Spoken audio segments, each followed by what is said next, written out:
Bonjour, bienvenue à Faites-moi lire. Je vous présente aujourd'hui un livre qui fait d'une ville un roman et d'un roman une enquête à ciel ouvert avec Loudun brûle-t-il de Nathalie Burel, accompagné des photographies d'Élie Joran et des dessins de Madame l'ambassadrice.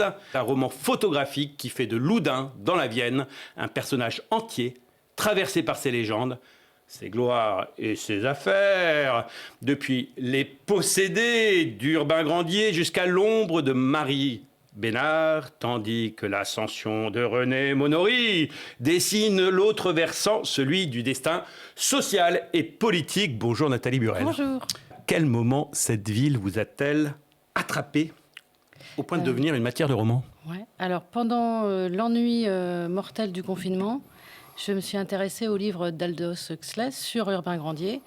Et puis, ça m'a rappelé Marie Bénard. Et quand j'ai compris que c'était la même ville qui avait abrité ces deux destins, je suis allée fouiller sur Wikipédia.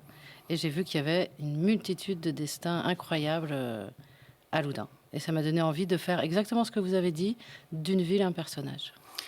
En fait, même votre manière de présenter, elle est très intéressante parce que on pourrait, de prime abord, appeler ça un roman photographique, mais ça, c'est vraiment le côté visible de l'iceberg.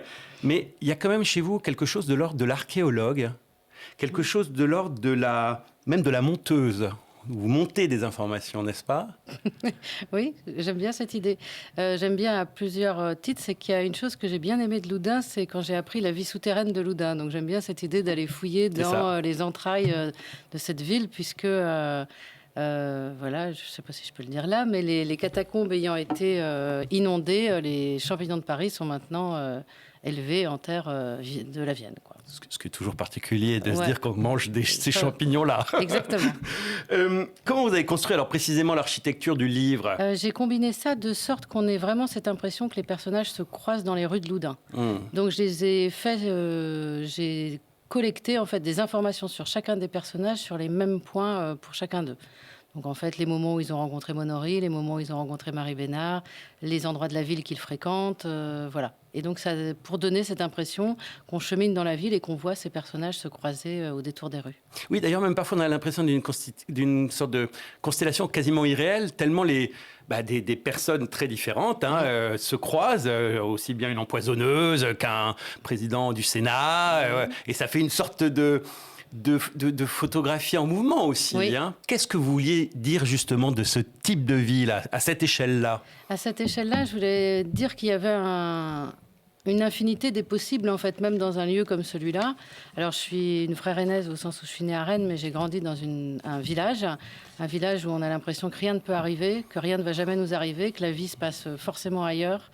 Et évidemment, pour beaucoup, elle se passe ailleurs. C'est-à-dire que ceux qui sont devenus célèbres le sont devenus souvent en s'échappant de cette ville qui aspire les autres. Mais il y en a qui ont réussi à faire leur gloire à Loudun. Alors, justement, faire la gloire, c'est...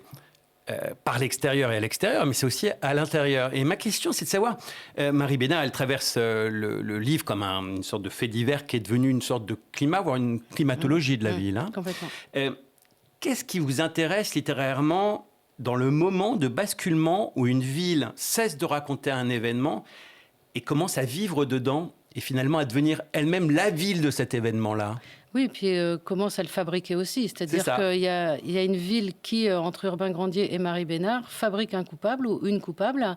Et puis il y a ce qui est la citation de Steinbeck du début du livre, c'est-à-dire il y a une émotion d'ensemble. C'est-à-dire qu'est-ce qui fait qu'il y a une haine collective, une volonté de dénoncer, de mettre au banc une personne comme cela, et comment une ville finalement se resserre et se constitue en tant que ville, en tant qu'unité contre celui qu'on exclut finalement. Dans la violence. Donc là, on retrouve quand même les schémas classiques de la victime expiatoire, de la tête de Turc. Oui. Comment on vit durant ce processus où on constitue une unité dans la violence et comment on fait après? Parce qu'il y a toujours un moment où on se réveille. C'est assez étonnant parce que je suis allée il y a quelques semaines présenter le livre au Loup du Nez Ouais, j'ai vu, et c'est toujours très vivace, c'est-à-dire qu'il n'y a pas de... Alors certains le déplorent, notamment dans les élus locaux, déplorent le fait que Loudun n'ait pas fait son travail de mémoire, Ouais, c'est-à-dire c'est ça. de dire Urbain Grandier, il a été accusé à tort, il a été condamné à mort à tort. Marie Bénard, on a quand même ruiné sa vie pour en fait, un faisceau de ragots, de présomptions. Ouais.